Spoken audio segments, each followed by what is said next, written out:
Olá pessoal, tudo bem? Cidadão de Castro na área. A tentativa do Bolsonaro em sua reeleição colocou a Caixa Econômica em uma situação muito delicada. É o maior calote visto em um banco estatal nunca antes presenciado neste país, ultrapassando as cifras de mais de 10 bilhões, e isso vai acarretar nos bolsos dos trabalhadores que têm FGTS depositado, porque parte desse calote será descontado no FGTS e a Caixa entrará com outra parte. É necessário que haja uma responsabilização contra Bolsonaro e Pedro Guimarães por ter colocado a Caixa Econômica nessa situação, por ter utilizado recursos para tentar ganhar a eleição e prejudicando a saúde financeira do Banco da Caixa. No início de 2022, Jair Bolsonaro não tinha expectativa de obter votos das pessoas mais pobres. A criação do Auxílio Brasil não havia gerado o efeito esperado, então o ex-presidente se utilizou da Caixa Econômica Federal, que foi usada como arma de campanha, se valendo de manobras inéditas que expuseram um banco a um nível de risco nunca visto. Por medida provisória, foram criadas 2 linhas de crédito na Caixa para essa fatia do eleitorado. Até a eleição, o Banco Estatal liberou 10,6 bilhões de reais para 6,8 milhões de pessoas. A operação foi revelada por reportagem do site UOL nesta segunda-feira, 29 de maio. De acordo com a publicação, ao abrir linhas de crédito para a população negativada e para beneficiários do Auxílio Brasil, com a permissão do ex-presidente da Caixa, Pedro Guimarães, Bolsonaro não garantiu meios para que o dinheiro retornasse ao banco. Na primeira linha, Bolsonaro permitiu que os negativados pudessem ter acesso a empréstimos. O programa ganhou o nome de Sim Digital e 3 bilhões de reais foram liberados aos eleitores. Porém, a inadimplência do programa chegou a 80% nesse ano, ou seja, de cada R$1.000 emprestados, 800 não foram pagos. Por manobra do governo, parte do rombo será coberto pelo FGTS. Estima-se que sejam necessários usar 1,8 bilhões de reais dos recursos do fundo e ainda outros 600 milhões de reais tenham que ser completados pela Caixa. A liberação de crédito só foi interrompida após as denúncias de assédio sexual praticado por Guimarães, ex-presidente da Caixa, serem expostas. Com sua saída, os técnicos interromperam a liberação de empréstimos para negativados. Porém, segundo o site UOL, a medida foi adotada em sigilo. Na segunda linha, Bolsonaro permitiu que os empréstimos consignados fossem feitos via Auxílio Brasil. 7,6 bilhões de reais foram liberados aos beneficiários, mas com o avanço do pente fino para identificar irregularidades, 100 mil devedores foram excluídos do programa e o pagamento das parcelas do consignado se tornou incerto. De acordo com o site UOL, as medidas impostas por Bolsonaro puxaram a queima de reservas da Caixa. No último trimestre de 2022, o índice de liquidez de curto prazo chegou a 162 bilhões de reais, 70 bilhões de reais a menos do que no ano anterior. Tem várias bombas que estão aí pululando, né? Que agora a gente vai descobrindo, né? Essa aí a gente já conhecia, já era conhecida na época que a imprensa noticiou, se apontou, né? Essa ideia eleitoreira do Bolsonaro. Não foi a única, aliás, né? O Bolsonaro teve vários desembolsos de dinheiro por vários lugares aí. Vamos lembrar que a Codevasf, que é a empresa estatal aí que está assombrando o governo Lula, ela é a herança disso também, né? A gente publicou, como jornalistas, publicamos várias notícias na época, mostrando, inclusive, como tinha depósitos de tratores parados. Isso aí foi uma coisa que repercutiu bastante também.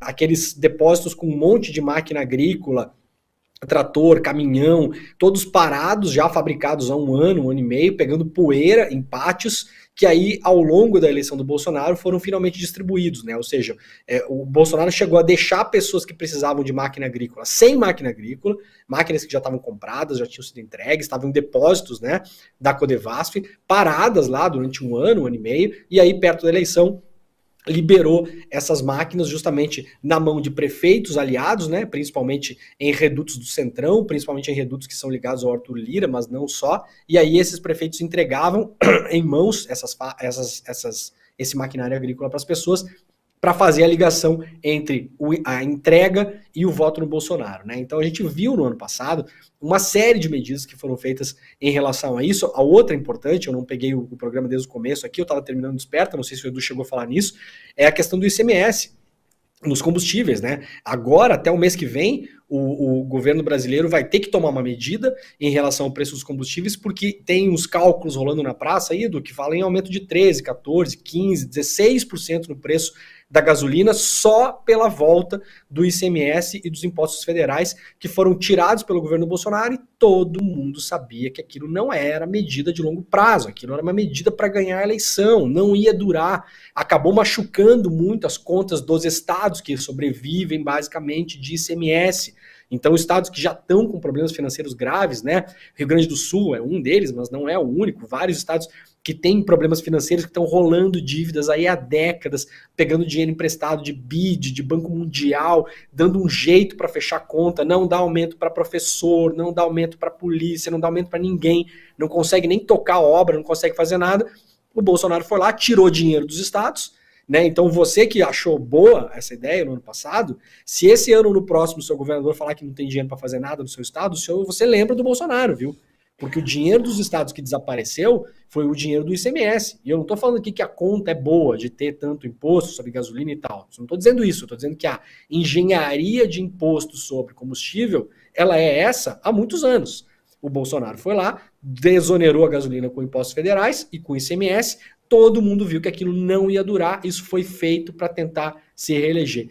Olha, cada vez que sai mais notícias sobre essas coisas, eu lembro como foi difícil a gente conseguir evitar com que esse projeto, né, de poder aí continuasse no poder nesse ano que a gente está hoje, porque tudo que foi feito, tudo que conseguiram fazer, todas as torneiras que puderam abrir, abriram. E aí, só lembrando, né, gente, nós tivemos aí o impeachment de uma presidenta no Brasil pelas tais das pedaladas fiscais.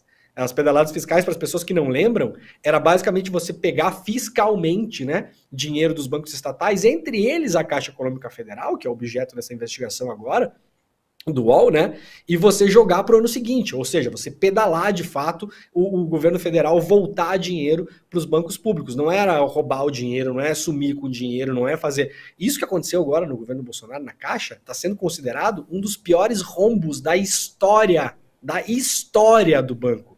A Caixa tem 160 anos.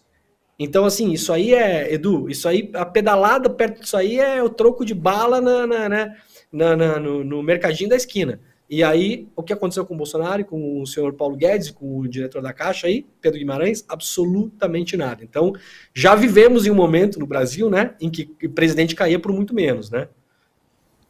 Não, perfeito, perfeito. E, novamente, a gente quer ver isso como exemplo de justiça, de punição, porque senão o que vai acontecer agora no final desse mandato, no final do próximo mandato do próximo presidente ou presidenta, no final do outro? Isso vai virar o padrão. Isso vai virar o padrão, porque Bolsonaro fez um absurdo, um crime na cara de todo mundo. E aí agora é aquela história que a gente vai definir, pode ou não pode? Porque se a resposta for pode, você pode ter certeza, seja de direita, de esquerda, porque no final das contas quem está no poder quer se reeleger. Independente de ser direita ou não vamos ser ingênuos de imaginar, como o cara é de esquerda, ele não vai cometer algo que é tão imoral como isso. A luta ali é pelo poder, Vivian.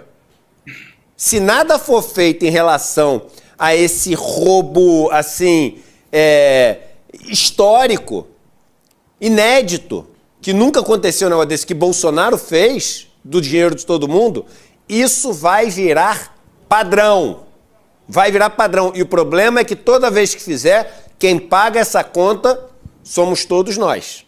Somos todos nós. Então eu tô aqui realmente torcendo para que isso não seja esquecido, que não vire pizza e que Bolsonaro e os seus recebam uma punição exemplar por esse roubo de bilhões de reais do nosso país.